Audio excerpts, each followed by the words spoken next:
Hey there, welcome to Up My Hockey with Jason Podollan. I am Jason Podollan, and today my guest on the Up My Hockey podcast is Kevin Pedersen.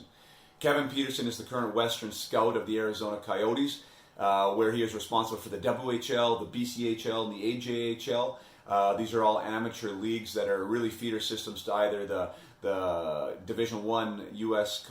Universities or also the NHL and the AHL and the pro leagues. So he has a lot of ground to cover there, and he's watching games all the time. He's in the room for the conversations at draft time about where these big decisions get made and who gets drafted and how the rankings work and what they're actually looking for. So his insight there for those of you who either want to be able to be scouted or want to know what scouts are looking for. If you're a parent that wants to understand how do I position my kid or how do I get somebody in the right set of circumstances for them to succeed, Kevin is a great one to listen to here on this episode. He's a great history within the game. He's responsible for BC Hockey U16 program, where he's the lead evaluator and the head scout. This is a thing that happens every spring, every summer, where he puts together the top U16 players in BC to represent BC at a tournament later on. He's been doing that for years now. He's also been involved in the BRIC program for British Columbia, which is the best 9-year-olds in BC, where they put together a team, and he's the co-head coach of that team. So he's seen guys come through the system. He's coached the Matt Barzels of the world and seen them at 9 years old and go through the ranks and then become the NHL stars they are today. He's also seen guys who've been great amateur athletes that haven't gone on. So, he offers some insight of what maybe makes that guy get to the next level to allow them to have these pro careers.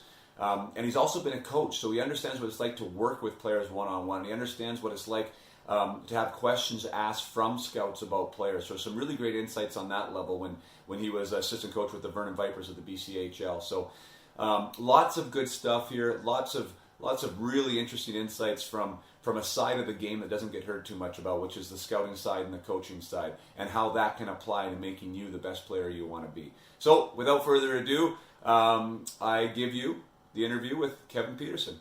Thank you.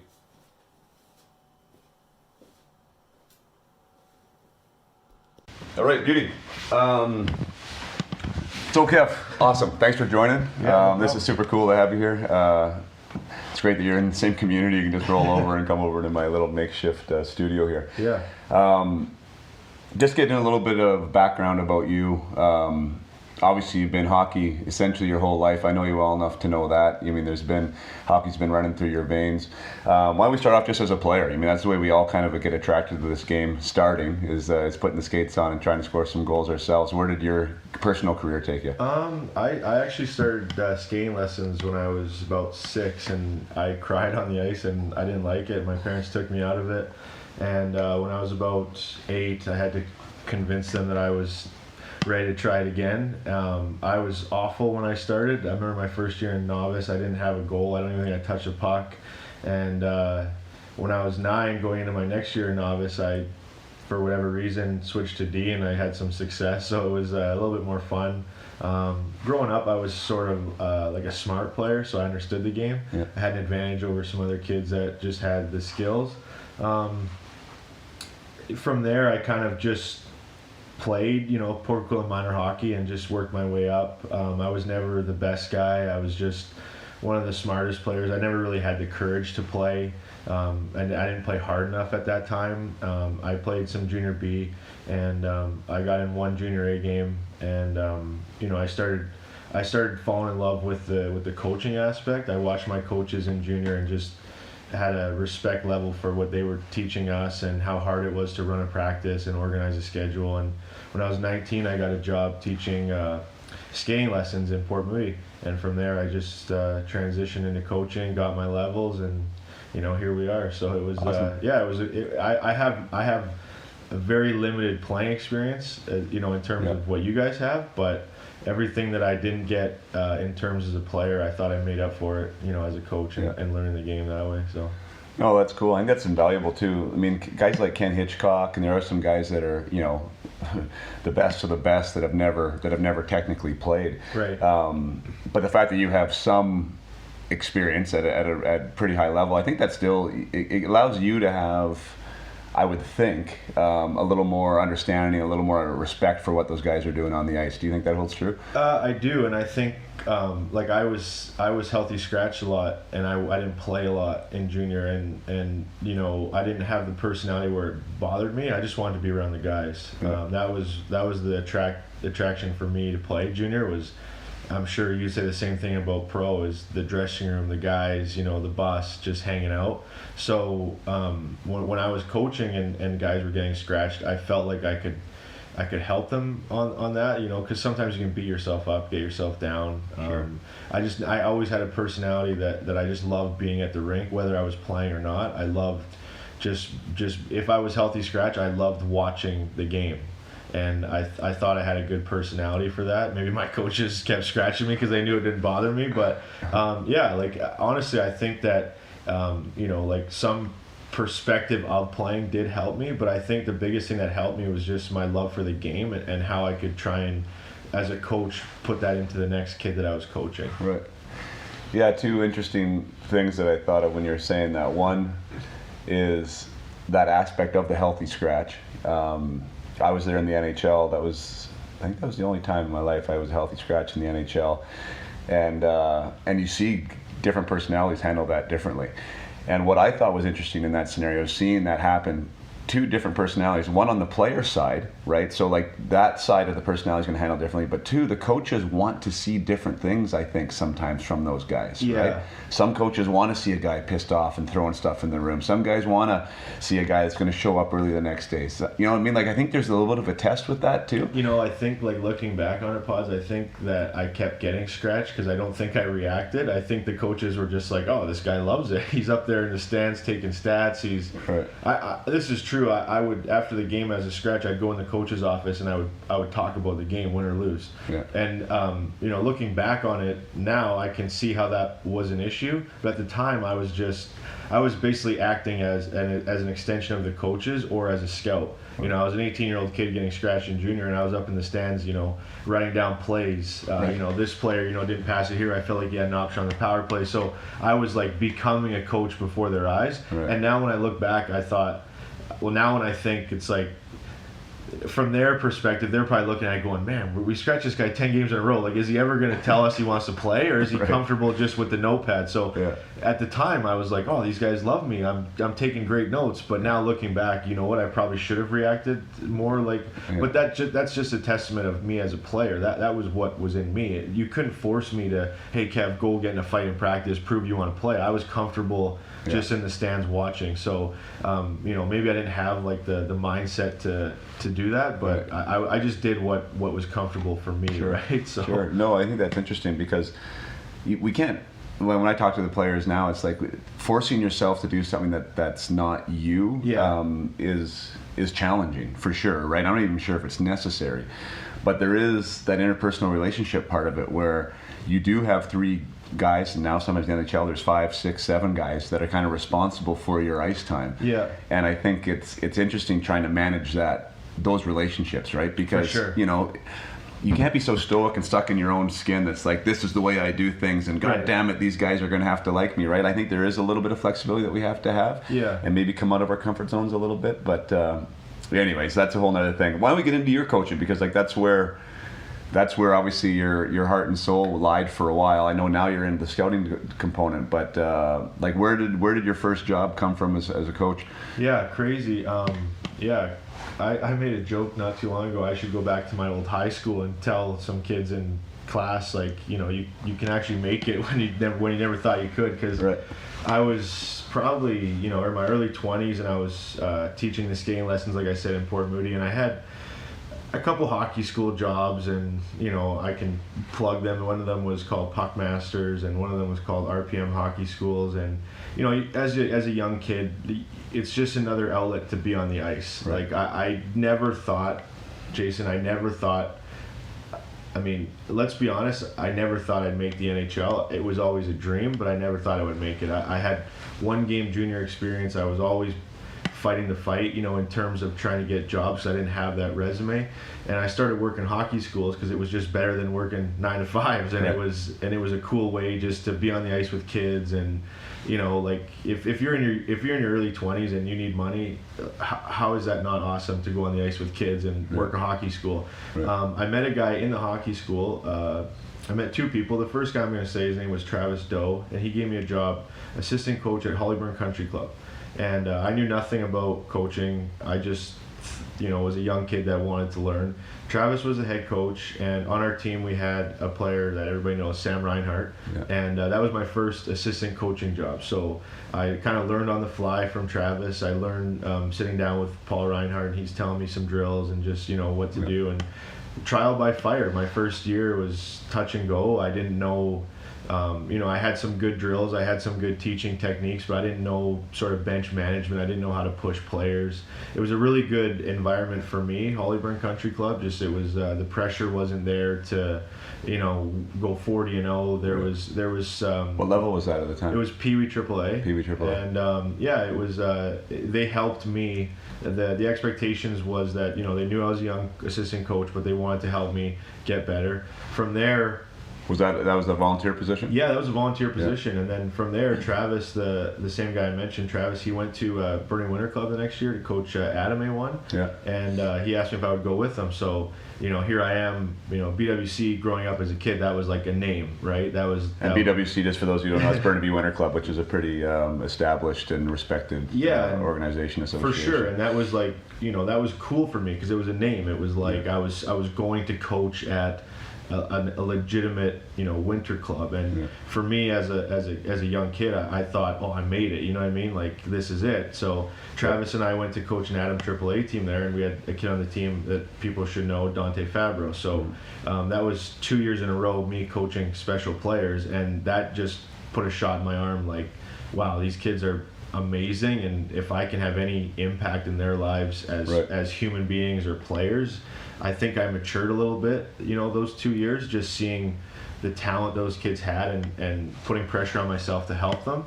And then I stayed at Burning Winter Club for 2 more years. And then my best friend today, Leland Mack, he coaches at Burning Winter Club still.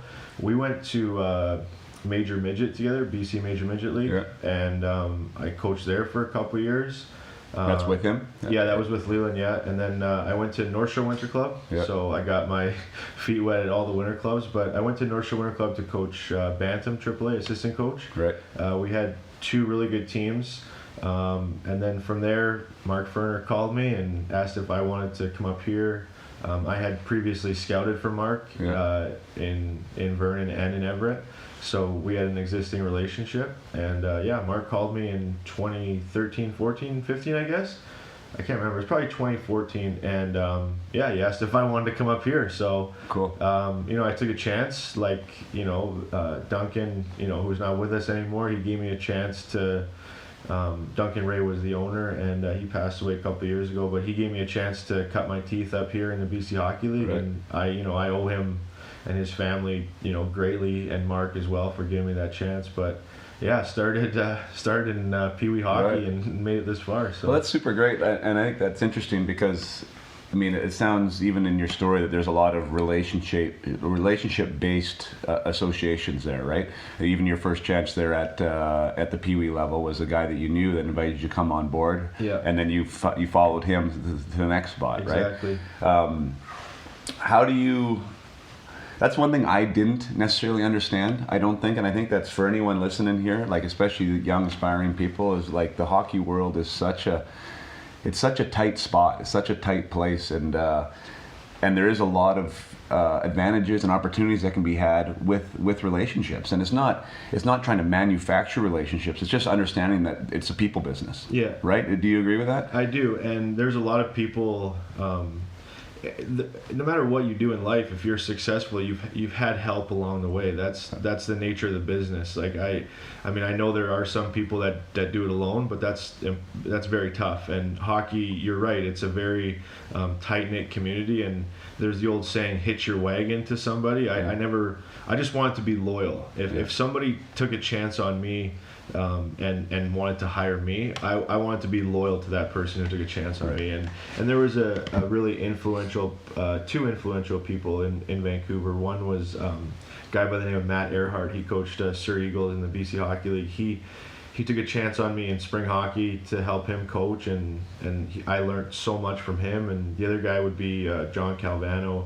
He took a chance on me to help him with minor hockey brick stuff, and I wanted to be loyal to those people. Same way I came here with Mark. Like, he gave me a chance, so cool. It's I think it just shows value if someone is loyal, because then if that person believes in you, then hey, you bring me where you want to go, and I'll go with you. You know, it's not so much to be a follower. It's just, look, I'll be loyal to you if we can kind of trust each other. If that makes sense. So. No, I think it does totally. I think that's how careers get made. Yeah. I mean, especially in the coaching world, because you see guys go to teams and they usually have their nucleus of guys that they want with them, and it's not because. Obviously, they're going to bring people who are skilled and talented at what they do. I mean, that's the thing. At that level, there's a lot of guys that know what's going on. But the question is that trust there? Yeah. Right? Because you can interview for a spot, but if you have no history, if you don't know what the guy's makeup, and then you're going to bring them into your organization, into that inner circle, it's like, geez, you need to have that trust. And I think that's why kind of the same groups sort of go to the same jobs, around the same person is what I mean by that. Yeah, and you see in the NHL when Coach X gets hired in a new team, he usually brings his closest staff with him from previous, or maybe they work together in junior or something. So yeah, 100%. I think everybody works better with people around they trust and respect. So I can work with anybody, I feel, but I work best when I'm with people that trust me, and we're loyal together. So. Even those names that you mentioned there, I think a lot of people are wondering, well, how do you? I mean, I don't know anybody. Right. I don't know anybody. I want to get ahead, and whether you're a player that wants to get ahead and feels like they don't have those connections, or the parents aren't wired in with the right people, or there's people that maybe want to scout or coach like you do, and it's like, well, how do I do this? Do you have any advice there? Like, for how do you start making these connections? How did you do it? You know what? My story is like a rags to riches, to be fair. I used to just stick myself in the rink. I used to just, we talked about Burning Winter Club before. That was, we're going back 10, 12 years. That place was the place in Vancouver to be. So if you were a young, aspiring hockey coach, that's where you went. Now the landscape has changed with the academies and stuff. But my advice to people, and the way I did it, was I just stuck myself in the rink. If there was a practice, I would ask the coach, hey, can I push pucks for you? And 9 times out of 10 they would say no, because they didn't know me. The Bantam A team was practicing, hey, can I push pucks? No. Okay, well, that means I'll just watch. And if you're at 20 practices in a row watching, and every time they look up and think, like, who is this guy? And you keep asking, can I push pucks? Then finally they say yes. And that might lead to, can I shadow you on the bench one game? Or I think, honestly, it doesn't matter what you do. If you have passion for what you're doing, then you'll find a way, and the connections will be made.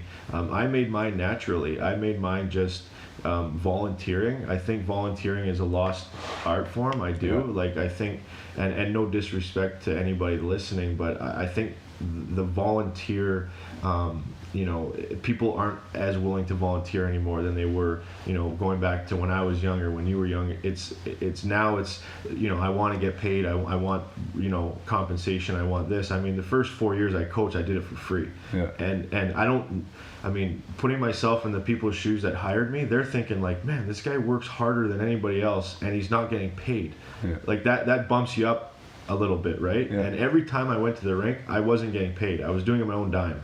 And I felt like that was valuable for me. So advice for people is show commitment, but show passion for what you're doing, and don't always. I didn't try and jump 10 levels. I did it slowly, and I remember going to a coaches conference and Pat Quinn saying, master the level you're at before you go to the next level. And I just always took that advice. Like, I'm going to master this level. I'm going to meet as many people as I can. I'm going to volunteer as much time, prove that I'm doing it for the right reasons, and then maybe I'll meet the next guy. So that's the way I did. No, that's perfect. I think that's there's a valuable lesson in that for players too. I think sometimes we get caught in like what we think maybe our expectation is or what it's supposed to be, and if you want to be a player and if you want to get to that next level, like you said, like being around the rink is not a bad habit to have. You know what I mean? And if you can get your routines and your preparation sequence around that, like that's one thing I say, because it is your image is your image. Right. You know what I mean? And whether that's right or wrong, people are going to look at you, what you're doing and how you're acting, what your actions are, and they're going to make a judgment. Right. That's just human species, right? So if you're a kid, guys, and you're around the rink and you're a guy that comes 2 hours before practice and you're taping your stick and you're doing whatever it is and you're after the game and you're asking questions, like the coaches around you think that you give a shit. Yeah. That's a big deal. No, it is. You know what I mean? And you might really care, but you just think you're a guy, oh, I'm not that guy that comes early. Try and mold your preparation sequence around that, because you're just going to be looked on in a way better light. Honestly, it's one of those things where I can honestly admit that I didn't have that in school. I didn't have that as a player. But I picked up that passion as a scout and a coach. And sometimes your passion finds you, sometimes you find it. You know, whether you write music or want to fly planes or whatever it is, whatever your passion is, like I said, sometimes you find it, sometimes it finds you. I wasn't early for school. I didn't study. As a player, I loved being early, but that was just to talk to my buddies. Like, I didn't go early because I wanted to prepare. I just went early to socialize. I didn't get in the gym as much as the other guys. You know, I would go, but I would socialize. But then as a coach and as a scout, I did exactly what you mentioned. I put myself in the rink for 10, 12, 14 hours a day, and that was the passion I gained for coaching and scouting. And like you said, if you're always looking around and seeing somebody in the stands, you either think this guy's crazy or he's absolutely in love with what he's doing. And that was me. And anybody that knows me from when I started, they just know me from being in the rink. So no, that's great. I was always a guy that just thought, and I really had a chip on my shoulder that way. Like, I just thought, what you do on the ice is all that matters, right? If you put up the points, you put up the goals, you put up the assists. And I was just like, I just wanted to hang my hat on that for whatever reason, right? And then, but because of that, I got shifted from the fact of, like, it does matter what sort of, how you're representing yourself elsewhere. You know, like, I felt like I was a hard worker away from the rink, but I'd be a guy that would do push-ups, like, so no one could see me. Right. I wasn't the guy that was doing it in front of the coach's office. I just looked down my nose on guys that did that. I'm like, oh, you know, at the brown nose or whatever the heck I thought that was. But the reality of the situation is, you're still making an impression on people, right? Like, you want to have results on the ice, and that's really, I mean, especially at the level that you're at now. I mean, the results, you need to have wins. You need to do things. You need to score goals, right? It's a results-based business. I get that. But to get the opportunities that we want sometimes we have to do things that maybe make us uncomfortable. Like, for me, like getting in front of some people and showing them that you care, right? Instead of hiding in a corner and knowing that you care, right? It's sort of an interesting take on it. Because I know there are some guys that are wired like me. There are other guys that are wired more like they want to be there. They want to be in front of the coaches doing their thing, right? But I think we have to understand that it is a human people business, right? And people need to like you. That's the end of the deal, right? People need to like you. For you to get an opportunity for Mark Ferner to pick up the phone, he has to like you, right? There's lots of guys you could have picked up the phone for, but for whatever reason, he picked up the phone and called you, right? And there was an opportunity that you had made in the years before, and I think that's interesting. Which is, maybe we should get into the next one, which is the brick. You mentioned the brick earlier. It's an interesting scenario for me. For maybe you want to tell people what the brick is, because not everyone's necessarily familiar with it. And growing up, I didn't know either. And I like I said, the name that I mentioned before, John Calvano, him and Steve Bradford, they were the ones that got the brick. Steve Bradford was the one that got the brick started from BC. His son was a 1987 born player called Brock Bradford, went to Boston College. The brick is a tournament in West Edmonton Mall every Canada Day week, and it's for the best 10-year-olds in North America. And the first time I went, I didn't know what to expect. I mean, I had been to West Edmonton Mall before, but never for a hockey tournament. And after the first time I went, I've been hooked, and it's been 10 years. So we just finished this July. We didn't have a great year, but we have won it in the past. But yeah, the brick is it's an amazing week of hockey. It's Monday to Sunday, and it's teams like Detroit Junior Red Wings, Chicago Junior Blackhawks, or the Vancouver Junior Canucks. There's a team called Team Brick Alberta, Winnipeg Junior Jets, and what it is it's like I said, it's the best 10-year-olds in North America playing in a mall in the middle of summer, and it's I get excited talking about it because every year that I've been, there's been the next the next NHLer is in that tournament, and I know it's hyperbole to say that the next NHLer is coming from that tournament, but the results have shown. If we look up the history of the tournament, You know, some good names that come through. Jordan Eberle played for Vancouver. Seth Jones played for Vancouver. Matthew Barzal played for Vancouver. Obviously, Dante Faber we talked about. And for me, that tournament means a lot more than just the hockey. For me, the tournament is, you know, my boss in Arizona, Lindsey Hofford. I met him at the Brick tournament, so that tournament means a lot more to me than just 10-year-old hockey. That tournament holds a special place in my heart, and I'm so thankful to go every year. It's an opportunity that many players and coaches don't get. And we never got into your role, actually. What is your role with the Brick? So John is the owner of the program. He runs the Junior Canucks, and he hires me each year to help him coach the team. So we do a tryout process throughout the season. We do a summer tryout, a winter tryout, and kids from all over the province. We've had players from Vernon, we've had players from Kelowna, we've had players from Prince George, the island. They do tryout process with us, and John and I essentially coach a team together. So I mean, it's a great relationship we have. He's kind of like the hard-nosed guy, and I'm kind of like the, you know, pick-em-up guy, and it's a good balance. But we've been going together for 10 years, and we've won it once together. We lost in the finals a couple times together, but it's I have so much fun with it, and I just have a lot of passion for the tournament. Like I said, I met my future boss at the tournament, so it holds a special place in my heart for sure. And it's essentially the show, right, for 10-year-olds. I mean, like there's people that come to watch. Like, it's well attended. You know, they treat them like rock stars there. All the swag they get and stuff. So for these 10-year-olds that are going, I never attended, but I've definitely seen pictures. I've watched the videos. I've talked to guys who have been there, and it seems like it's a pretty cool place, which is interesting too, because now we can get into a little bit of like crazy hockey parents and the fact of like there's a lot that can happen from the time you're 10 years old to the time you're drafted at 18. I mean, most 10-year-olds haven't touched puberty yet. I mean, there's lots of things that are going on there, and I'm sure, like you said, you've mentioned some names now that there are guys that are, I'm sure, great in that tournament that go on to be great. And I'm sure there's guys that are great in that tournament that go on to do nothing, right? And I'm sure there's guys that maybe don't even make that team that obviously go on to be NHLers, right? So I think that's probably interesting for you to see, right? To watch who maybe does go on, who doesn't. Do you ever see any, like, is there any guys that you just thought we just can't miss, and you're like, oh, geez, what happened to them? Or 100%. I mean, I'm not going to name names. That's disrespectful. But I think like, you know, the success stories.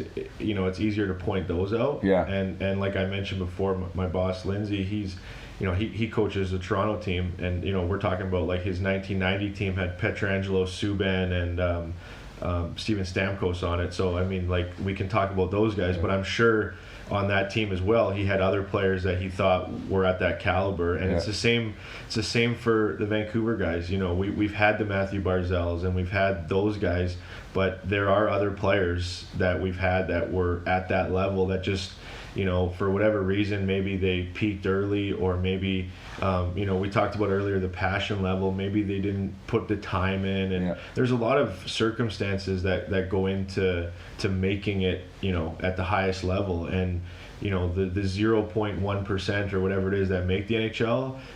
I always say to people, if you're on a Brick team, you got a good chance of playing junior hockey. I'm not saying NHL, but I'm saying most of the times in the 10 years I've been, it's 75% of our team ends up at Junior A or Western Hockey League. So they're still getting to that level. But I do agree with you, Jason, that there has been some guys in the past where, you know, you're thinking, man, this guy is like a no-brainer, and for whatever reason his development might have stalled, or you know, sometimes it can be away from the rink too, you know, personal life, home life. You know, I don't ever pretend to know why some kids don't make it, but you hit the nail on the head. For every Matthew Barzal, there has been you know, one example where, you know, you thought a guy was going to make it and he ultimately didn't. But I think I like looking at it from the other side of the coin too, is because I know, like my son, I mean, what's interesting to me about the Brick is that I have two kids. Well, one that just passed the Brick age, another one's coming up.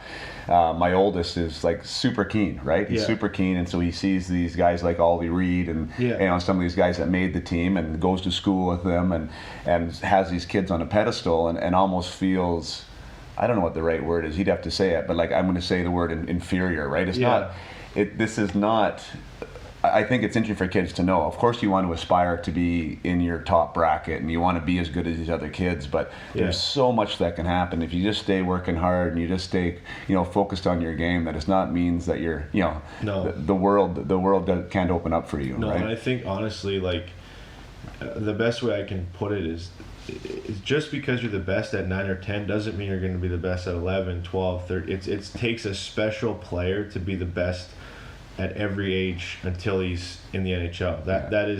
That's the 1%. That's the guys that we've mentioned on camera. The players that your son's the same age. Yeah, that player might be better today, but we don't know what's going to happen tomorrow or a month or a year from now. Yeah. And I don't wish any negative on kids, but I have seen it before where at 10 you're the best player in your city or your town in Vernon or Kelowna, and the next time I see you when you're 14 or 15 trying out for under 16, you've either regressed or you've stalled or kids have passed you. So that's the beauty of sport, is that tomorrow's a new day, and honestly, just because somebody's better than you at 10 or 11 or even in pro, you can pass guys if you have the right mindset and if you have the right determination kind of thing. I 100% agree with that. Yeah, no. And we've seen it already. Again, my son is the example.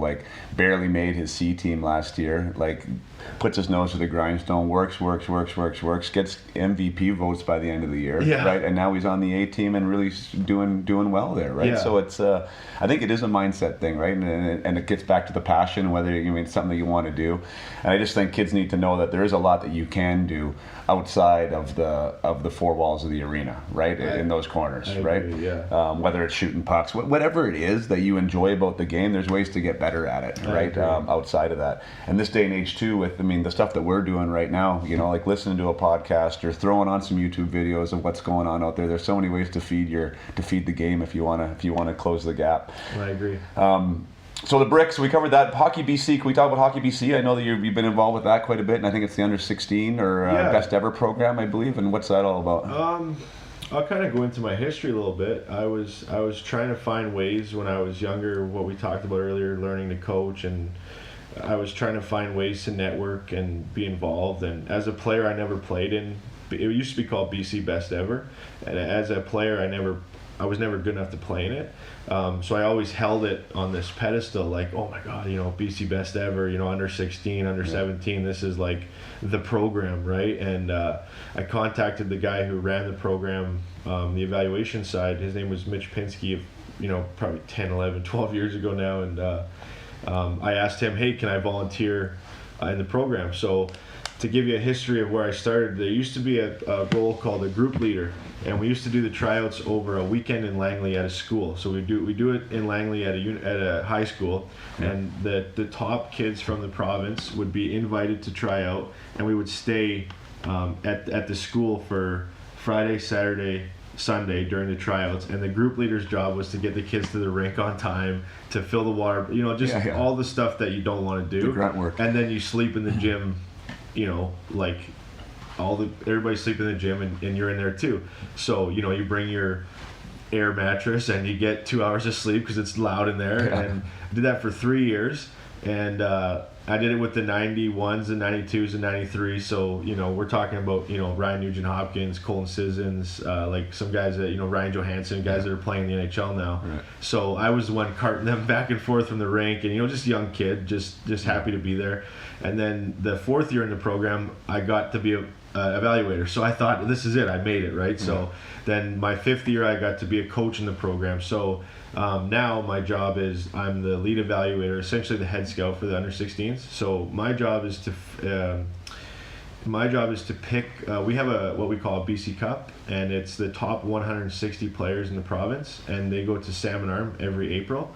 And that's under 16. That's U16. Do you have to be 16, or can it be, if you're an amazing 15-year-old, can you be there, or a 14-year-old? We talked about it last year with an underage, but we're keeping it with one age for now. So this year will be the 2005 borns. Yeah. And like I said, we go to Salmon Arm every April for what we call BC Cup. It's the top 160 players spread out through the province. So my job is to find the 160 throughout the province. So we do regional evaluations. So if you live in the north, Kootenays, 20s, you go to a centralized tryout in Prince George. Yeah. And my job is to go up there and find the best players that I think can make the 160, do the same centralized tryout in the Lower Mainland, Vancouver Island, and then the Okanagan.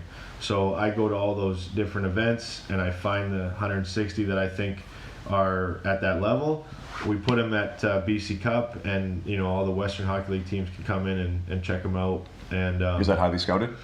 It's crazy because it's 2 weeks before the WHL Bantam draft, yeah. And it's the last chance for teams to get eyes on guys, and it's a nice final check mark for kids, and it's a nice final progression. You get a chance to see the kids in September for the scouts. Yeah. September there's a big tournament.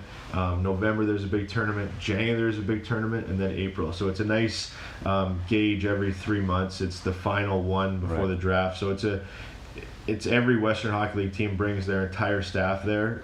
Just it's more of a cross check than anything. You've been monitoring this kid all year. You've seen him, and there's your last chance to really form an opinion on the player. Right. Us on the BC hockey side, we're not worried about that. We're taking that 160, and we bring 60 to Shawnigan Lake for what we call a provincial camp. Yeah. And then from there we pick a Team BC that competes in what we call a Western Branch Challenge. But yeah, so my job is just ground floor, finding the 160, leading the evaluation staff to find the 60, and then leading the evaluation staff at provincial camp. So I'm essentially the evaluation lead. Sure. Is there any secret sauce for any players out there, like 15-year-olds that would like to make one of these camps, or however they can be? They can be, because where do you get your information? I guess you can't go to every minor hockey league game. Like, do you get phone calls, or is there guys in the area that'll let you know, hey, take a look at these? Yeah, guys. I use my knowledge from doing things like the Brick or coaching spring hockey, where I see these kids, on a yearly basis. Obviously, I can't be everywhere. I can't see everybody. So you use people you trust for sure. I have a few Western Hockey League resources that I use. One of my good friends is very connected in that league, so you can use resources, but I think the secret sauce is it's gonna sound so cliche, but just be the player that you are. If you're a goal scorer, then you have to score. If you consider yourself an energy forward that plays physical, you have to play physical, because I think at the end of the day, it doesn't matter. I mean, we can translate this into any kind of scouting we want. It doesn't matter if I'm watching you for under 16, WHL, BCHL, NHL. I might only be able to isolate you for 5 minutes or 5 of your shifts, because I've got to watch multiple players. So those 5 shifts that I pick, they could be 5 of your worst, or they could be 5 of your best. There's a lot of luck that's involved. I have to say that when it's volume. Yeah. If I'm just watching one player, then chances I get to watch all your shifts. But if it's volume and I got to watch 20 kids at once, there is some luck involved. If I choose to watch you, for this period, and you have a stink period, then I'm going to go to somebody else the next period. So I think consistency is the biggest thing, and I don't know how to really advise consistency, because it's the hardest thing in life. At your job, at your whatever, consistency is so key, because like I said, if I pick my head up and I watch you for 3 shifts and they're your worst 3 shifts, how do I know that you had better shifts if those are the only 3 shifts that I watched? So I think that's super invaluable for anyone there, for you young guys, and I was to understand. I think it's just to understand it at that level, right? Because again, if you're a top, and that's why guys shift around so much between in the NHL level, which I know is because some guys will see guys, right, and they'll have good nights. Some guys will see them when they're having off nights, and guys don't understand what other teams are seeing. That's one aspect. The other aspect is you don't know when that person is there watching you. Right. You don't know, right? And you might have had the hat trick the game before. Maybe that's why the guy's in the house the next night. But you're feeling good about that hat trick game, and whatever, you're feeling pretty comfortable. Now you have a stinker, right? And nobody knows what anyone's talking about, right? So that consistency of just knowing that the preparation is key, I think. To get your body ready and to know that it's a grind. That's why at the NHL level, it's 82 games. The junior, it's 70. You go down, there's less games, but to be ready for those games, because that really can make a big difference in your career. It can impact things. Oh, it's crazy. And I can think of times when I worked in the Western Hockey League or even in Vernon, that, for example, if I'm a player trying to get a scholarship, I'm 16, 17, 18 years old playing in BC Hockey League, and a school from New York flies out to see me play. I got one chance, man, and if I have 10 shifts in a row where I'm not doing anything, that could be enough for that school to get turned off. The window is so short sometimes. You know what I mean? You don't have sometimes you don't have the benefit of 20 games. You only have the benefit of 20 shifts, and it's hard.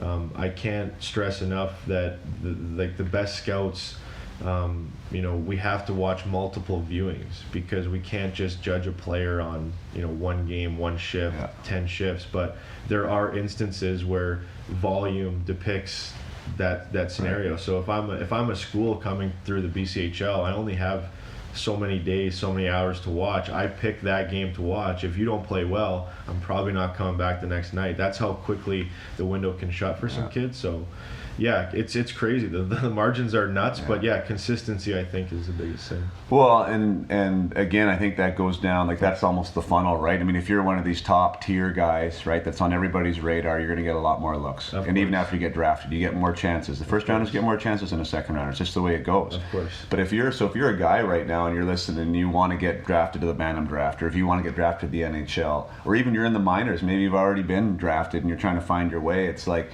you have to understand that your opportunity window is a lot smaller. Yes. So you got to be more on point, and that's just the way it goes. And it's not being a victim, it's not being upset, it's just getting it right. That you got to be on. You got to be on, because you don't know, because there's so many guys in that 7th, 8th, 9th round hole, right, that you're fighting for spots with, that you got to outshow them. You got to be more consistent. I mean, right? we know who the best players are.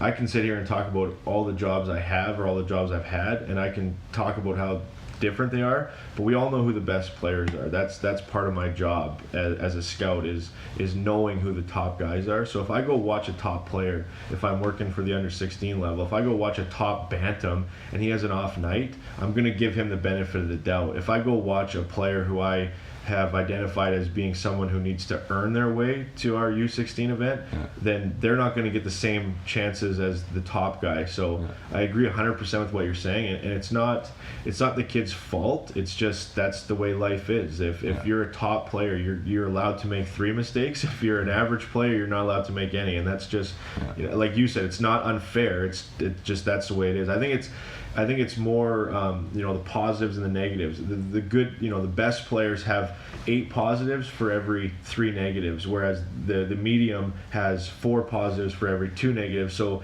then the average player is probably 2 positive for every 2 negatives. So that's why we hold the higher player or the better player to a standard where we allow him to make mistakes, right. Or have an off night, or have an off night. You're going to come back and take another look. That's what if Connor McDavid's -3, I have to believe the next night he has a chance of scoring a hat trick. If a fourth liner's -3, without disrespect to that player, he's not going to get the same opportunity the next game. Yeah, no, 100%.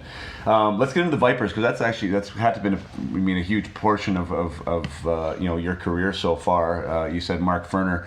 Mark Ferner was head coach of the Vipers. It's a BCJHL team, one of the top really leagues that delivers players to Division I schools down in the States. It's been that way for quite a long time, and a lot of championship teams come out of that league, and the Vernon Vipers is one of those perennial favorites. And back in the Mel List days when that ownership was there, they had some successful teams too. And then like you said, with Duncan Ray, when he came in and brought Mark in, and they had some really good success, and you were part of that success. Mark Ferner was somebody that I played with for the Long Beach Ice Dogs. Yeah. I wasn't there for a long time. That was after I got traded from Toronto to LA, and they had me in the IHL for a little bit. And it's funny because as many teams as I played for, like 14, 15, 16, I can't remember, professional teams, Mark was almost 10 years my senior, which in the hockey world is a lifetime, right? I mean, that's an old dog, that's a veteran guy. Yes. And he, for whatever reason, he just took me under his wing a little bit. I mean, I remember him taking me out for dinners. I remember him we were doing the chewing tobacco. He was a guy that chewed, I chewed. I mean, I don't know, like I thought that was cool with him, and we hung out, and he was just a really good guy to me. And the fact that he ended up coming to Vernon, now I still know him, and obviously you know him in that regard, and he was such an accomplished head guy in that position too. How did you build that relationship with Mark? It's crazy. My cousin is a 95, and Mark's son is a 95, and one day we were golfing, and we all ended up playing together, and you know, as hockey guys, I don't have much substance. I can talk hockey, and that's probably it. So Mark and I just started talking hockey, and you know, by the end of the 18 holes, he asked me, you know, if I was interested in.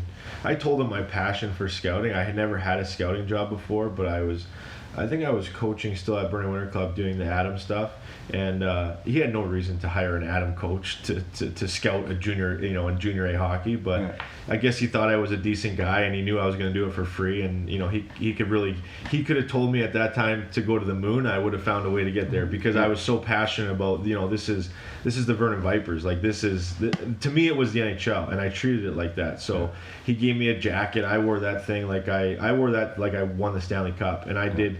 I think I proved my value because I didn't get paid. I was a volunteer scout, but I went to games. I interviewed kids. I sent him lists.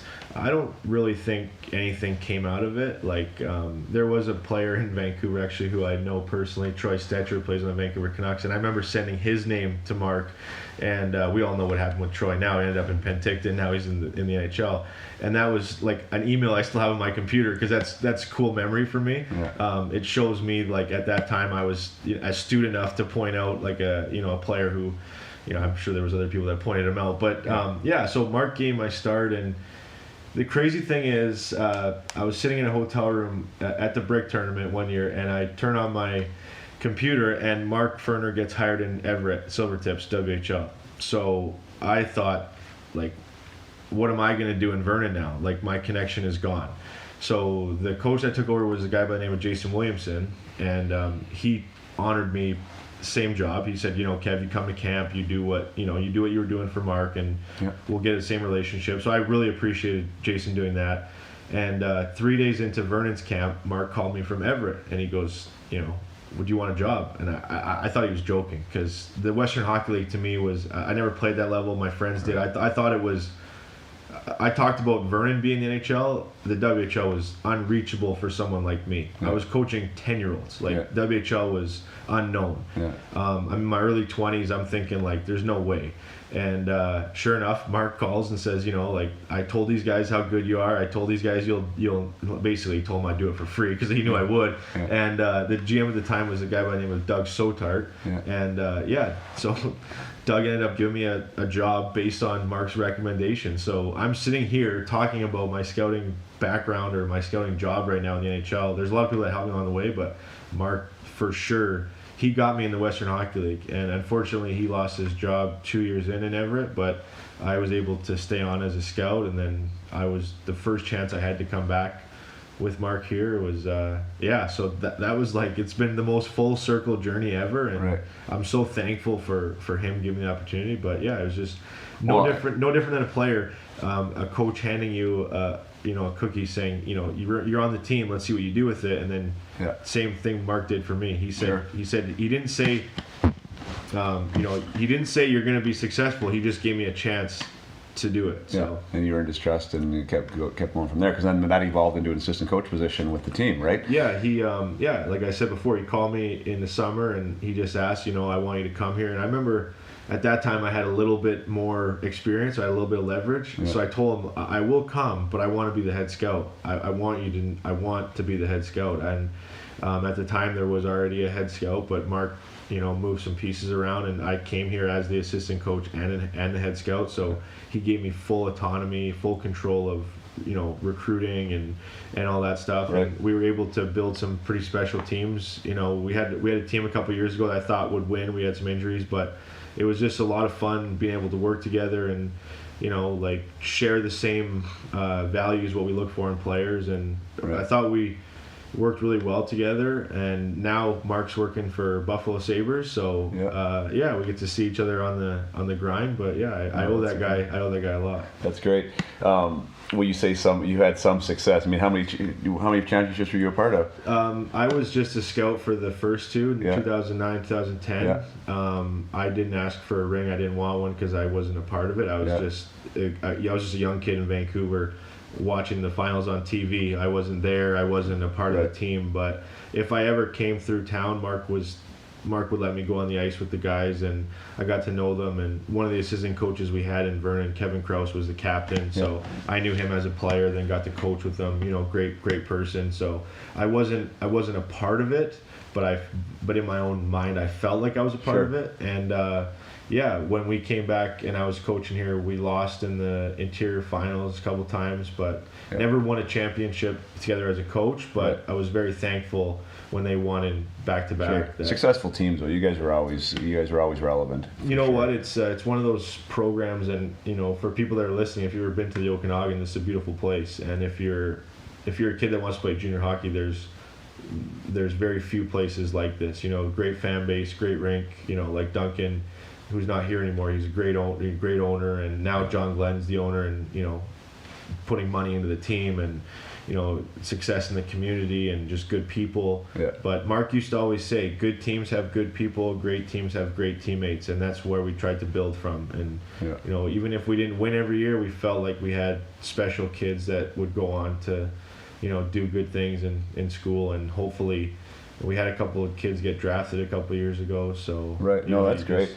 I love that comment too, because I just finished a book called Legacy, and it's about the New Zealand All Blacks. Yes. And for all of you who don't know, it's a 100-year program essentially that's produced some of the world's best rugby out of this country of 4 million people, right? And it's sort of how. But there was a time where they started to fall off a little bit, and they're trying to figure out, and they had to rebuild their culture and their identity, and they decided that what you almost said is that better people make better All Blacks. Right. So they stopped trying to find maybe the best, most talented, skilled guy, because if they weren't a good person, it just wasn't somebody they wanted to have be part of their organization. Correct. I believe in that 100%. And I'm wondering, you now, from being on the scout side of the fence and then being in a locker room, because you can see when a cancer is a cancer and how that affects guys, and how much do you incorporate that into how, when you look for players, the fact that they're good people? You know what? I never really thought about it until Mark really made it clear. As a coach in minor hockey, you don't have the dynamics that you do in junior. The kids are only at the rink for an hour and a half. Their dads are dropping them off. Right. It's not.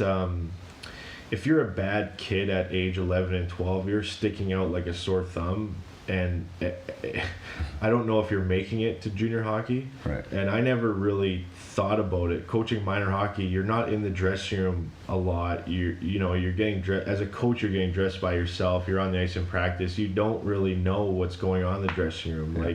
Whereas in junior hockey, you're running video sessions. You're running 2-hour-long practices. You're on the bus together. In minor hockey, you might take one trip. In junior hockey, you got a trip basically every week. Yeah. So I'm not going to use the word cancer, but the kid who sticks out negatively, he's more noticeable in junior because you're around them more frequently. You're spending 5-6 hours a day with everybody, so that kid sticks out like that. Yeah. And that was the first time when Mark used to bring it up, when it really flipped a switch. You know what?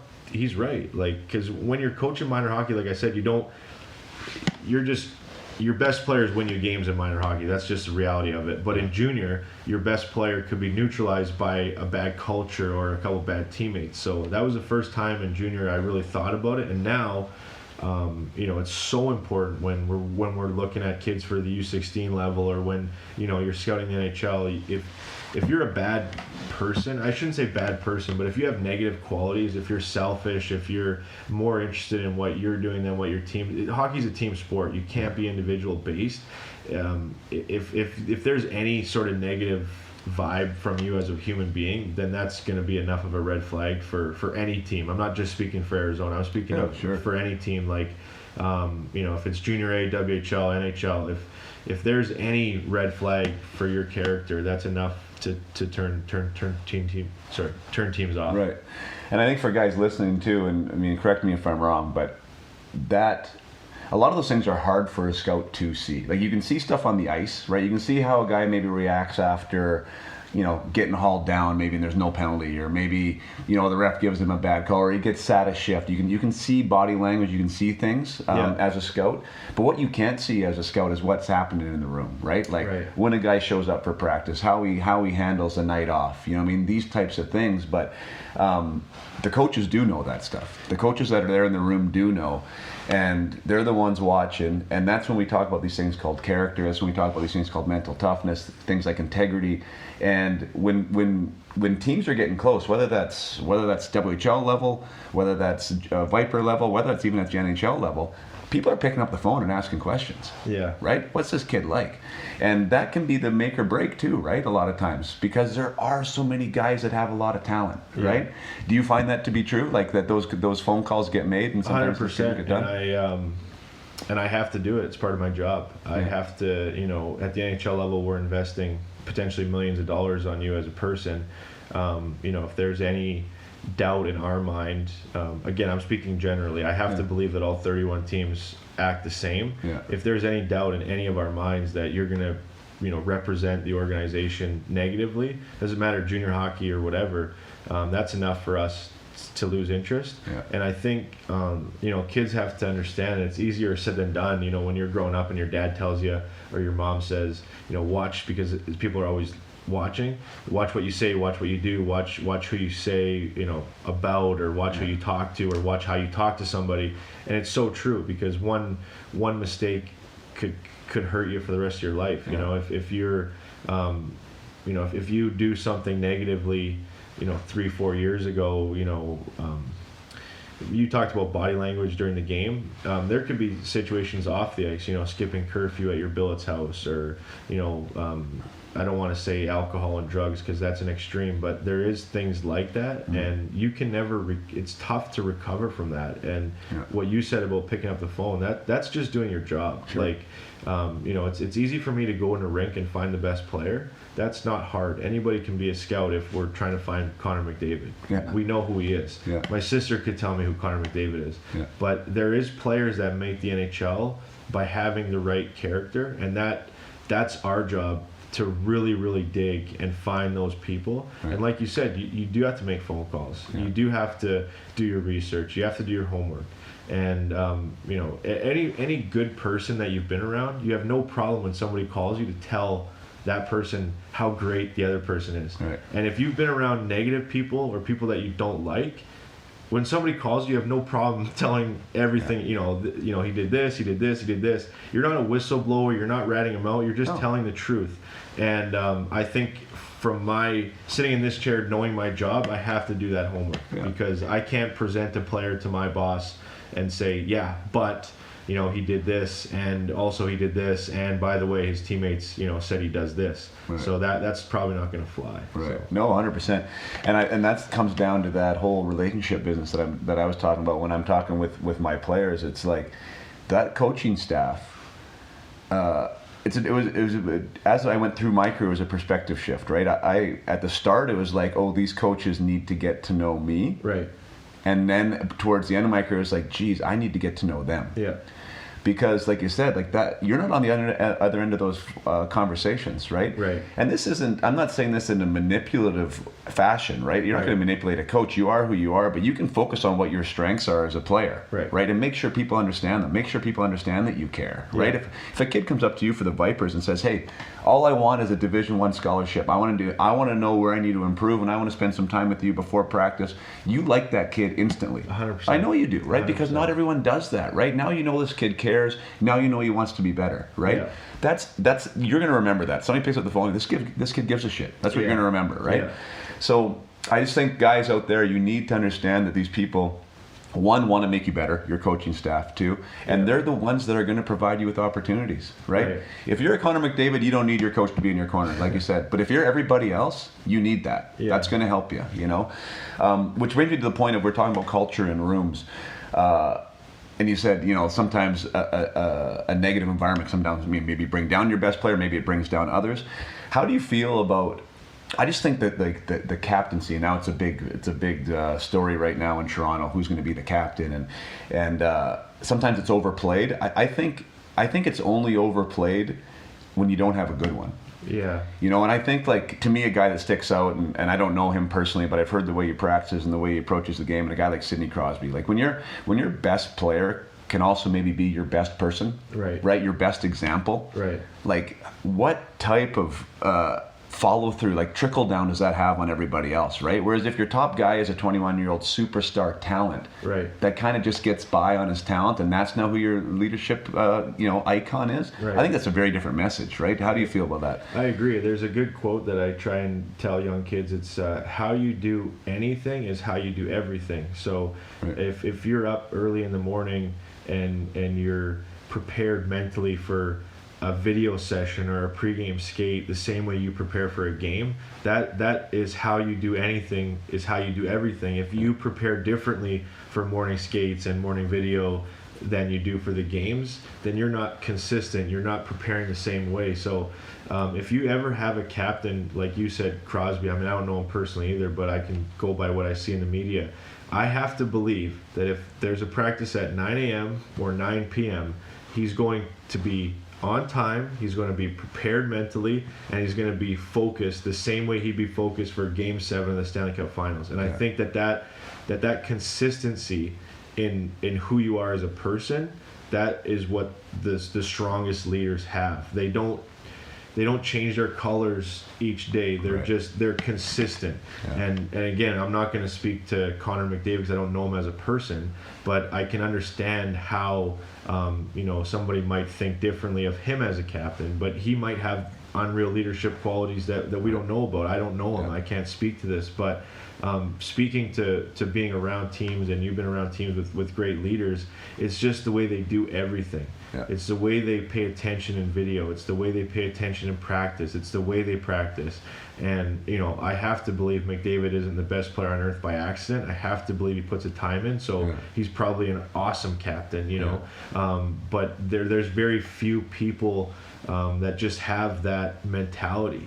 Whether they're barbecuing a burger, they probably barbecue that burger like they're blocking a shot. They just had, like, some people are just wired differently, and I think when you find that special person, it sticks out so obvious. Like in junior hockey, if you find a captain, we had a great one in Vernon, a local kid, Jagger Williamson, and he's like, you never had to tell him to do anything. That was the difference.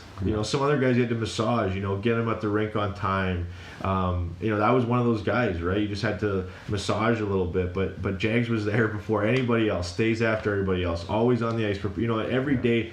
I think the best way I can put it is everyday guy. You know what I mean? Every day, there's so much consistency with a good leader, and that's the stability that comes into a dressing room, right? There's terms in hockey where we call players like heartbeats, where they go up, they go down, they go up, they go down. Then there's flatliners who are just, they might be boring. Like, people want to say there's Jonathan Taves, John Tavares, like, Captain Serious. Yeah. But I like that. I enjoy that because there's consistency. Yeah.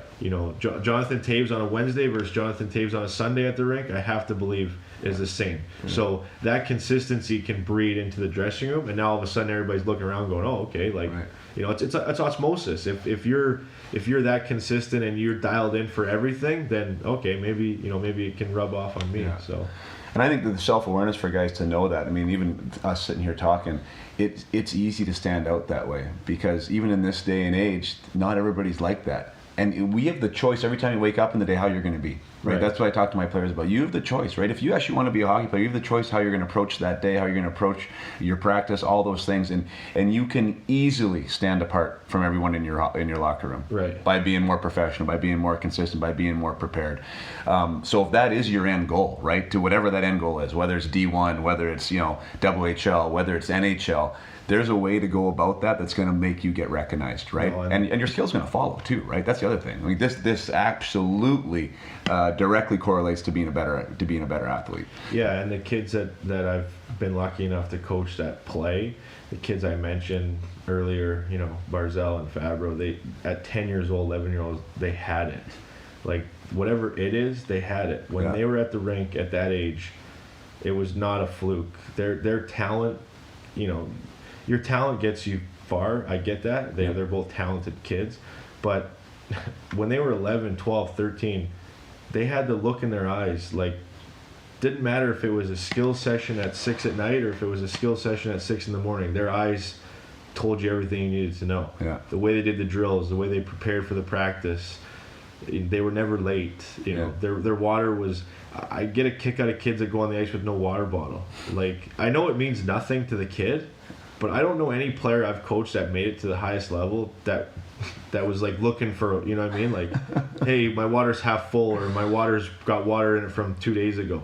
Yeah. Like, I'm telling you, that's part of being a hockey player, is having a backup stick, you know, just That's little so things funny. like that. And I can think back to vivid memories of Dante being 10 or 11 years old and just having the look in his eye. Like, it was, there's no other 11-year-old like that, so it's not a secret why those guys make it to that level, right? And it's not just those two players, that's just the two that I can speak of, right? But do you think that's interesting, because that's something that I'm coaching Adam now too. We never even got into really what I'm doing, so I'm coaching our top team in Adam, right?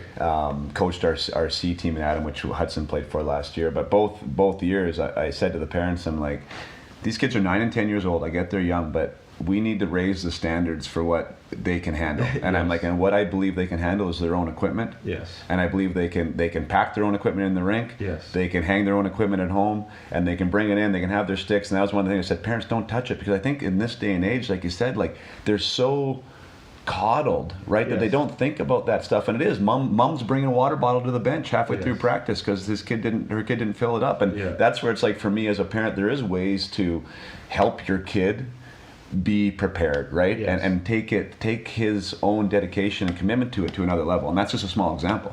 No. Have your water bottle ready, Well, right? and what I said earlier about how you do anything is how you do everything, that's, to me as a scout, you're always looking for cues. And if the cue is that the kid can't fill his water bottle, then that's enough for me. What else can he do? Right. If I tell him to, forecheck, is he like, if I tell him to fill his water bottle and he can't do it, then he's just gonna forecheck when I tell him to do it. Like it, Right. I'm not saying it's related, but it is. Sure. Like it's you have kids. If you tell them, clean your room. If you tell them go shoot 100 pucks, they'll do it. If you tell them to clean their room, if they don't, it's parallel. It's like, if you're willing to do this, you have to be willing to do this. It's who you are as a person. So something as silly as like coming on the ice with your stick not taped. Instead of playing 30 more minutes of video games, you could have taped it. Right. Like you could have. Like there's nobody stopping you from taping your stick. Right. Like, maybe you had a late day at school and you had some circumstances where you couldn't. I get it. But I know young kids, like, we're being hard on them. But when I see a kid come on the ice with no water bottle, I'm like, what happened? Well, my mom, like, well, no, it's not. Yeah. It's not your mom forgot. It's you. That's part of being a hockey player. And the kids that I've been around that made it to the highest level, they're the ones that you never had to remind them of anything. It's the ownership aspect, right? And I think parents can help with that, right? You have own to. your stuff. Yeah, like, own just your stuff. maturity too, right? Yeah. Well, we've been rolling here. What I would like to maybe close with, I know there's a lot of guys that are maybe even parents are trying to decide. I mean, what's the best route for my kid, right? Is it the BCJ? Is it that path? Is it the AJHL path? I know I can only speak from my experience. Like back when my draft year was '94. Yeah. And I was a high prospect, right? So I was supposed to be a first, second round pick, and there wasn't many guys coming out of BCJ right away that were going to play in the NHL. Yeah. It just wasn't that league, right? It was a league that you would go to Div 1, and then maybe after a few years there you'd come play in the NHL, whatever. So like the quickest route was Western. There was a Western League from where we're from, CHL. Now I believe that's changed a little bit because there are some pretty high picks that are coming out of the BCJ and those types of leagues. So I believe that's shifted a little bit. But how do you, like, if I would believe that every kid is a different kid and every situation is different. I understand that, but like, do you have any sort of advice as far as like what to do or what to look for? I think the level can choose you at some point too. If you're the best player and you want to play against the best competition, the Western League is the league for you. If you're physically mature enough to handle the 70 games and the grind of that league, it's the best junior league in the world. I'm not naive. I know that, and it produces the most talent every year. If you're a player who's a late developer, maybe you're not as physically mature as some other players. You're taking your time developing. You're not at the top of the pyramid at 14, 15, 16. Then take your time and think about the long runway. That's the old phrase that we use, just the long runway. Yeah. The Western League, you're betting on yourself in the Western League, and those kids that bet on themselves, they end up making it. Like the top guys in the NHL, a lot of them were from Major Junior. John Tavares played Major Junior. Mitch Martin played Major Junior. We talked about Matt Barzal, he played Major Junior. Yeah. But you look at a guy like Alex Kerfoot, he played BCHL, Coquitlam Express, he went to Harvard. Yeah. He took his time to get to the NHL. He took his time to develop. I think Alex will be the first to admit he wasn't the strongest 14, 15, 16-year-old. He needed that extra couple years to develop. And college and BC Hockey League gives you a couple more years of that runway. So I think we're seeing NHL teams sort of be attracted to that, hey, here's a kid that might not be at his peak yet, but if we look at him for what he is right now, let's look at him for what he can be in 3-4 years. And I think the BCHL college route gives you just maybe a little bit more time, right? Yeah. A little bit more time to marinate and a little bit more time to develop physically. And you never know. The chance of playing the NHL is so small, regardless if you play in Major Junior or not. So I think the attraction for the college for us is, in junior especially, is, maybe you get another couple years to develop and mature physically. So, I don't think there's any... I can't say there's any answer, do this, do that. I just think you'll know physically. I think that's the biggest thing. Yeah. If you feel like you need more time, or if the other thing that people don't understand is education might be a passion for some kids. Yeah. Like we had some kids coming through Vernon that wanted to go to school, so school was an attraction for them. Yeah. And it's a big one for the families and the parents, obviously. Oh man, it's like you look at some of these schools, it's $300,000-$400,000 worth of scholarship just by being a good athlete. So you leave school with a degree. There was 2 players in Penticton recently, Tyson Jost and Dante Fabro, that went the school route. Ultimately, they left school before they graduated, but I think they'll tell you that it was college hockey is very relatable to pro. It's older players, it's stronger players, because the average age in college you can be over the age of 20. Whereas in junior, you're under the age of 20. So in college, you're seeing a lot of these college free agent guys. They play in the National Hockey League because it's very parallel. You're playing against older competition. So I think Tyson and Dante will tell you that competition helped them, get to the NHL. But I don't think there's a right or wrong answer. I think that it's so black and white. Every kid's going to be different. But I just think if you, the more educated you are in both leagues, the better decision that you can make for sure. I agree. The one that stands out for me is I played as a 15-year-old in the BCJ. So I played for Penticton. And I remember for me personally at that time, like my draft year would have been like my 3rd year in the BCJ. Right. And then I still would have had another year before I could gone to college. Right. So I would have had 4 years in the BCJ starting at 15, and even that for me was like, that's just too long. Right. I mean, I couldn't even get that through my head at the time. Right. I was good in school. I liked school. All that stuff was fine, but I was like, I don't think I can do it. And I wanted to be an NHLer. Like that was it, right? And I was like, okay, this is going to be the best path. But what was interesting for me is on that same team was Paul Correa. So now here's a guy that was small, like you said, but he was amazingly gifted. He's a Hall of Famer, right? So like there would have been a WHL team that he could have played for, but he chose to go BCJ, right? He chose that he was going to go the university route, and obviously that never hurt him. Those are the decisions that I think are interesting, because sometimes you say, like, I don't know Alex Kerfoot, but I know some guys, they're maybe not highly recruited guys for the Western League, so they become the guy in junior, and that just seems to be a more better fit, right? So they make that choice. It's totally a fair point, and opportunity is everything in life, regardless of sport or anything. Opportunity is, you could, if you, like what I said earlier about Pat Quinn saying, master the level you're at before you go to the next level. I think that example applies exactly with Kerfoot. He played 2 years of midget, but he dominated midget. So after dominating his level, he went to the next level. He didn't jump 2 levels. He didn't go, okay, I'm going from midget to the Western League. I'm going from midget to junior A. He dominated junior A. Then he thought, okay, well, I'll go to the next level. He went to Harvard. I mean, let's not kid ourselves. As a senior at Harvard, he was a dominant player. Yeah. Boom, in the NHL. So he climbed the ladder the way that, worked for him.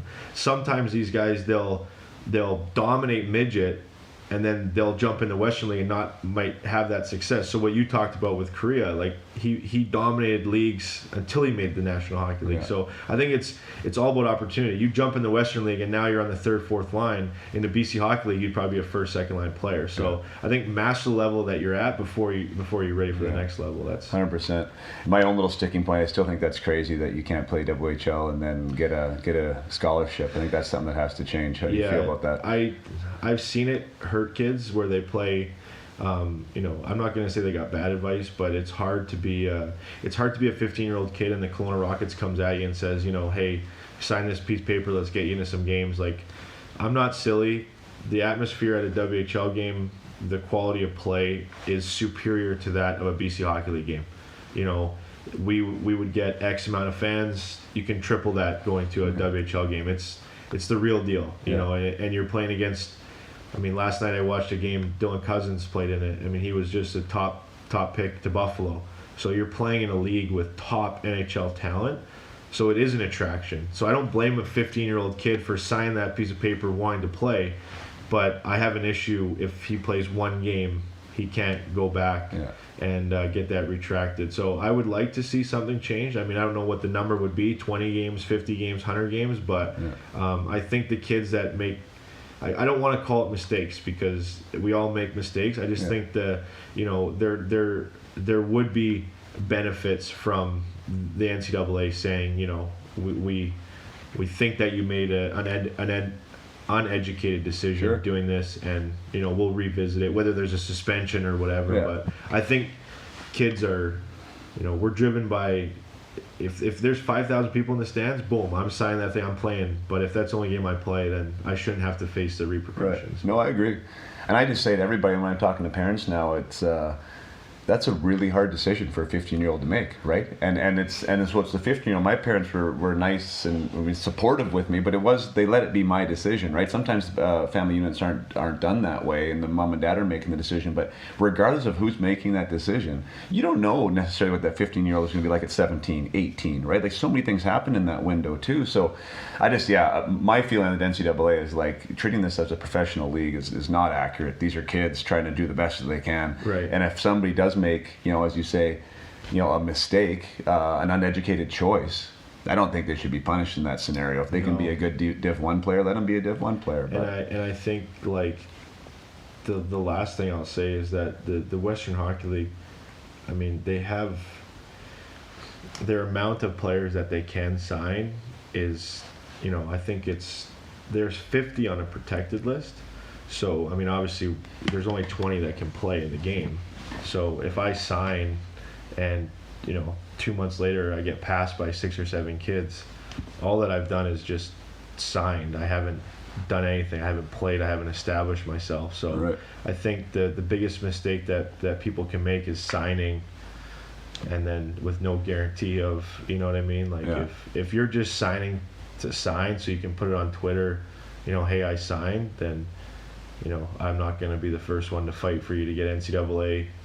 If that's your motivation, then that's your motivation. But the kids that play in that league and have success take their time. We talked about Matt Barzell 100 times today, but he waited a full year to sign the Western Hockey League.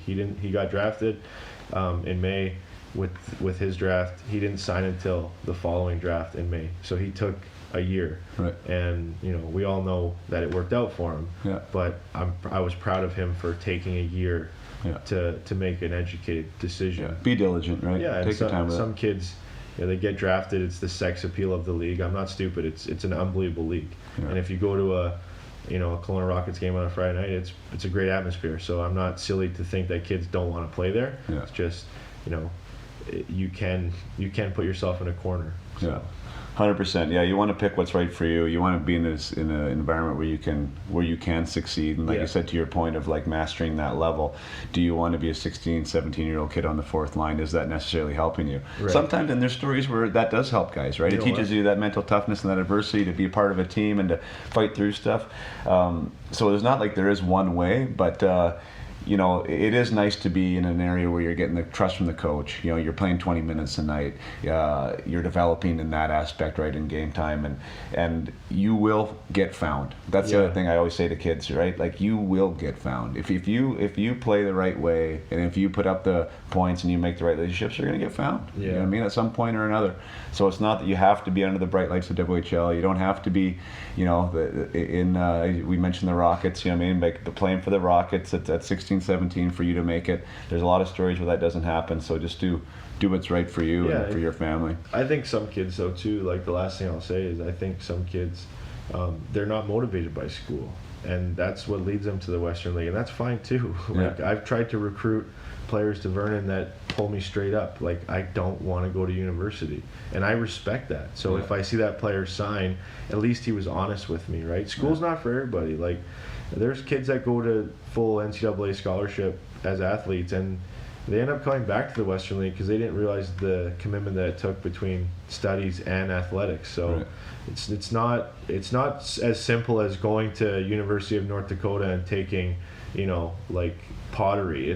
You're still a student, So I think that, I think that you really have to be motivated to go down that path. Right. Yeah. No. 100%. Well, that's cool. We're about an hour and 15 in, so I guess at the end, two of my keywords are character and mental toughness, and I think those are two kind of intangibles that everyone, and probably yourself included, has a little different definition of what those things are. I know character for me, I always thought of it as being something that was, would I go into the corner first, or would I play injured? Would I stick up for a teammate? Like those types of things I identified with being a good hockey player, and I felt I did a good job of living up to those things, but I didn't necessarily think about character off the ice, right? Not saying, I was a good, bad kid or whatever, but there was something that I just never associated with being a character guy. Yeah. And same with mental toughness. What does that actually mean? So those are the two definitions of mental toughness. What do you think a mentally tough player is, and what do you think a guy with character is? The one thing I'll say about character is to have character, not be a character. That's what I try and tell people. So character is, for me, divided into two avenues. One, off-ice character. So, good in the community, good in the room, good with the staff, like how do you treat the trainers? We all know the trainers and athletic therapists are the hardest working, element on any team. You play in the NHL, those guys lug your bag around, they pack your stuff, they bring on the road. Those are the guys. Your true character is always revealed when stuff's not going your way, right? And that's what character means to me. Everybody has the best character when the team's 20-0 and they've got 3 hat tricks in a row. Then everybody's character is like, oh, this guy's the greatest guy in the world. But if you're on a 10-game losing streak and you haven't scored in a month, now your true character is going to be revealed. Do you start pointing fingers? Do you start, getting down on teammates? So I think character to me in hockey is how you treat the staff and how you treat your teammates and how you treat the game when it's not going well. Right. And then there's character off the ice, how you are in the community, how you are with your friends and your family, and all those things will get back to us as scouts. Yeah. Now, mental toughness for me is about adversity. So mentally tough people can handle adversity better than mentally weak people. And I'm not going to sit here and say there's 8 billion people in the world. We're not all built the same. Yeah. I'm not as mentally tough as other people, and I'm sure people listening will say, you know what, I'm not as mentally tough as them either. Yeah. But I think mental toughness is just the strength in yourself to deal with adversity. When stuff isn't going your way, when a coach says, hey, you're healthy scratch tonight, that's for you to have, that's something for you to show your mental toughness, right? If you're on the power play, you get taken off the power play. That's something now for you to show your mental toughness. And I think the players that you see, what we see on TV, they are mentally tough. You don't make that level by being mentally weak. And being mentally weak is not an illness. It's just you can doubt yourself a little bit more. You can get down on yourself. There's a lot of great outlets. I've been to counseling myself, gone through some personal stuff. I'm not the most mentally tough person on earth, but I think it's something you can train yourself to be. That's cool. I was just going to ask you that question, because I think both of those, which might be a perspective shift for some people listening, is I believe character and mental toughness are both things that you can develop and change and grow. I agree. There's some people that stand on the side and say, you are what you are, and that's just what it is. I don't think so, because I think every day you have an opportunity to do something different with your choices and with how you're handling stuff. And even with the mental toughness aspect, if you didn't handle something maybe the way you wanted it to, if you can have the self-awareness and the approach to be like, okay, how can I handle this differently next time, and how do I support myself to be able to make a better decision in a certain scenario? If we have that mindset, that growth mindset approach to these types of things, I think we can become better players. Yeah, guys want to become better players. If you can grow your character, and if you can grow your mental toughness, you're going to be a better hockey player. I think a lot of it's maturity too. Mm-hmm. I didn't have that at a young age. I was pretty immature. I never thought about being a better person because I was immature. I never thought about myself in that light. And then you go through some personal stuff. We all do. Yeah. And like, I'm not going to judge anybody, but I'll be the first to admit I've been to counseling because I wanted to be.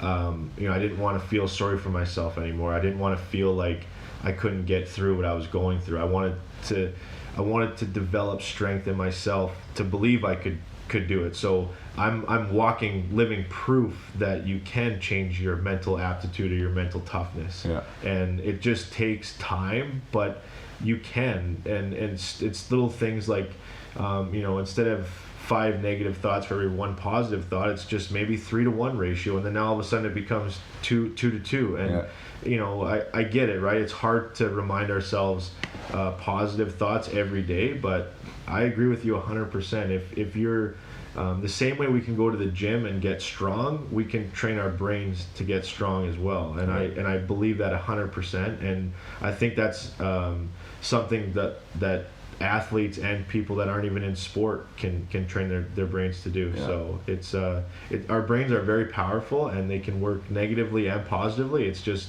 trying to get the positive mindset. Yeah, it's interesting because sometimes people think like that you need to classify yourself as mentally weak, or maybe that's one of your deficiencies for you to work on that. For me personally, I never even understood that I could have maybe worked on it more until I had like a scenario, an environment where it was just too much for me, right? Like growing up, there was a ton of adversity I had through the AJHL. Like Brian Maxwell, we had a scenario with the coaching scenario there in my draft year when all that stuff was going on, where I was having a hard time getting played, and there was all this trade controversy, and like for a 16, 17-year-old kid, that was a lot, Yeah. But I handled that well, I thought. Like I persevered, fought through that. There's other things that happened, but the one time when I got traded from Florida to Toronto, and I walked into that dressing room and having to deal with that, like I didn't even know that I needed more mental toughness to handle that situation. Right. So I guess what my takeaway is from that is like, even if you do identify as being mentally tough, or you identify as having like these character traits, like we can continue to work on that as well to be prepared for what we don't even know yet. Correct. Because there's always going to be something. There's always going to be something that might surprise you, right? And if you're not thinking about it ahead of time, you're just going to be at the whim of the situation. That's where I felt myself. So I just think those guys, you're right. NHL guys, however they dealt with it, they've gotten there. They've gotten through tough stuff, and it's worked for them. So I'm sure there's not one guy in the NHL going, "Geez, I'm pretty mentally weak," But I guarantee you, there's stuff that they could be doing that can make themselves even stronger. 100%. Right? And in junior, the struggles are a lot different than they are in the NHL, right? You got to balance school. You got to balance your time. You're away from home. You're away from home. With no friends that you don't know about. You're going to a new community. Like you could be, we had kids on the team from Boston, New York City, Philadelphia. So you're hours away from, your girlfriend, your mom and dad, your sister, your brother. And the thing is, you never know what somebody's going through. That's the crazy thing about life. Like, sitting in this chair, like people listening don't know what I've been through. I'm not about to get into it, but when you're coaching kids or when you see them on TV, you don't know. You don't know, this guy hasn't scored in 10 games. We don't know what's going on behind the scenes. So I think it's easy for us as fans, to point fingers at our favorite players and what the heck, you're not scoring. But there's a lot of things that go on to it. And I think that if everybody's just, self-awareness is huge. But if everybody's, I think if there's a stigma going around that, like, mentally weak is an illness, but it's not. It's just, we are who we are, and if you have an issue with how you're feeling, I just think, like, if you need to get help, then get help. But I think it's something that you can definitely train your brain for sure. How do you feel? And I think that's a good one to close on, is just the support factor. And support factor, but I mean, whether you're a junior kid, right, going through all the stuff that we just said, right, you're 16, 17 years old, you're dealing with the social anxieties of being a high school kid, probably one of the most awkward times of your life. Now you're in sometimes a new country like I was, right, new high school, new friends, trying to fit in with teammates, trying to impress coaches and scouts and be the best hockey player you can be. So there's all these things that are going on. And sometimes we do it alone. I mean, I was one of those guys. I was like, I'm going to figure this out, right? We don't talk about it with our teammates, even in the locker room. We don't necessarily have a support cast outside of that, other than our parents, and our parents don't really get what we're doing either. Right. I think personally, I think a good coaching staff is really, it can really help in that scenario. And I also think somebody outside of that, like to align with people that get it and care about you, can really help. Yeah, I think that's what made me a good assistant coach from Mark, was I could talk to the kids about that stuff if they ever needed it. I just think if you want advice as a player playing junior hockey, go if it's that bad. Like, I'm speaking from someone who went to counseling. I went and got professional help, and it wasn't because I was weak, it wasn't because I was ill, it was because that was the person I was most comfortable talking with. So if you're ever in a bad space mentally, playing hockey or doing anything in life, seek out the professionals, because that's their jobs. And if you have a great coaching staff, then use them as resources. You know what I mean? It's uncomfortable to talk about sometimes with your family or your friends. So, go tell your coach what's bugging you, and that's what being a good coach is all about. That's what separates the good coaches from the great coaches, is having that relationship with their players. And if you have an open door policy in junior hockey, and an 18-year-old kid walks in and says, hey, my parents are going through a divorce, I'm having a tough time figuring this out, a good coach will listen to that player. I'm not going to say a bad coach, but the alternative is just slamming the door on that kid, and you might lose him. He doesn't play well for 20 games, and then you end up trading him. Where the alternative was, had you just listened to his story, you might have got him to come around. So that's a trust factor, right? It's 1,000%. And if you're a player who's listening that says, I don't play I'm scared of my coach, I'm intimidated. I was intimidated to tell people for the longest time. So what I did was I just went and got professional help with someone who wasn't going to judge me, and someone who was, everything that you say to that person is 100%. Between you and him, so or her. So I think if you ever get in a situation where you need to talk, make sure you're talking to someone who you trust, and make sure you can get the help that you need, because ultimately our brain is so powerful, positive and negative. It's you're a way better person when you're working positively than negatively. And it's good to have that support person. And again, like I try and frame it in the idea that you don't have to be down at the time that you're looking for this. Like, if you want to be proactive about your scenario, like, build your team, right? Build your team. Like you said, everyone has good character when the times are good, right? When the times are good, you should have good people around you, because when the time does come where maybe something goes wrong, that you still have that support factor there. And again, my story with Toronto, like, I legitimately had no one to talk to. Like, my agent wasn't around, my mom and dad didn't get it. There was no one in my support system that I could be like, hey, like, how the hell do I handle this? Like, what do I do tomorrow? Right? Like, how do I navigate this scenario? And I'm not telling anyone out there, I don't know who that person is for you, like, but there is people that exist, whether it's third party, whether it's professional, whether it's whatever, but you need to have it, because you don't even know when it's coming, right? You don't know when it's coming that you're going to need that support. And you might not be down right now, but you're going to be something that's going to happen to you. You're going to be a professional hockey player. You're going to need somebody to talk to.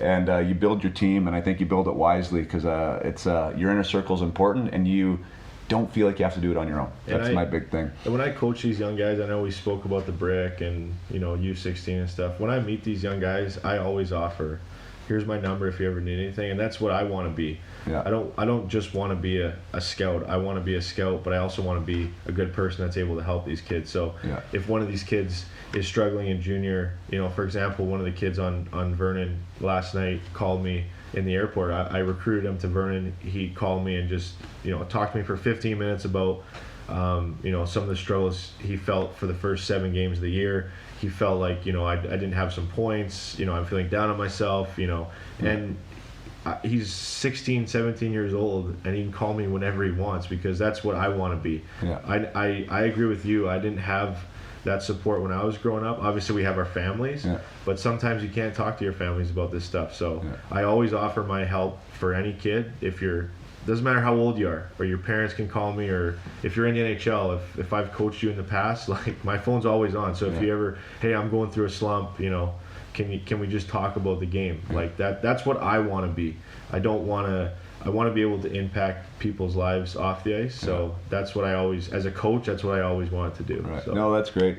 And again, for the young guys, I just read an article of Genny Malkin, Gino Malkin last year. It was his worst year in the NHL.